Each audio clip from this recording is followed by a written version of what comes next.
আমি চিনিগো তোমারে উগু বিদেশিনী।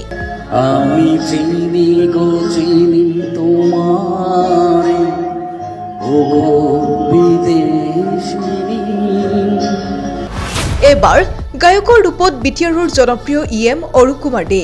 চোখের দেখা প্রাণের কথা সেই ভোলা যায়। ৰবীন্দ্ৰনাথ ঠাকুৰৰ 163 সংখ্যক জন্ম জয়ন্তীত অৰূপ কুমাৰ দেৰ কণ্ঠত এটাৰ পাছত আন এটা কালজয়ী গীত।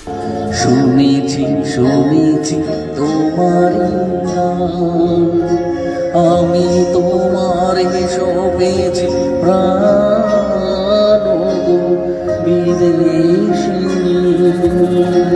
কবিগুৰু ৰবীন্দ্ৰনাথ ঠাকুৰৰ 163 সংখ্যক জন্ম জয়ন্তীত কবিগুৰুগৰাকীৰ প্ৰতি শ্ৰদ্ধা জনাই বিটিআৰৰ জনপ্ৰিয় EM অৰূপ কুমাৰ দেয়ে গালে এটাৰ পাছত আন এটা কালজয়ী গীত।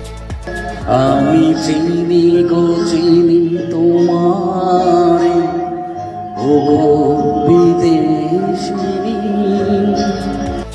ৰবীন্দ্ৰনাথ ঠাকুৰৰ কেইবাটাও গীতত EM গৰাকীয়ে কণ্ঠ নিগৰাই নিজৰ শিল্পী সত্তাৰ পৰিচয় দিয়াৰ লগতে এই গীতৰ জৰিয়তে নৱপ্ৰজন্মৰ মাজত কবিগুৰুগৰাকীৰ ব্যক্তিত্ব আৰু সৃষ্টিৰাজিক চিনাকি কৰি দিছে।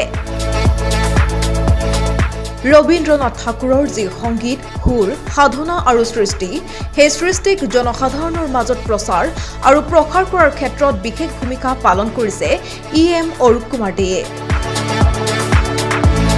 আৰু আজি এই মহান মনীষীগৰাকীক সোঁৱৰণ কৰি তেখেতৰ গীতেৰে শ্ৰদ্ধা নিবেদন কৰিলে EM অৰূপ কুমাৰ দে। উল্লেখ্য যে বিটিআৰৰ ৰাইজৰ বৃহত্তৰ স্বাৰ্থ পূৰণ কৰাৰ লগতে সাংস্কৃতিক ক্ষেত্ৰখনতো সমানেই গুৰুত্ব দি আহিছে EM অৰূপ কুমাৰ দিয়ে। নিউজ ডেস্ক, প্ৰতিবিম্ব লাইভ।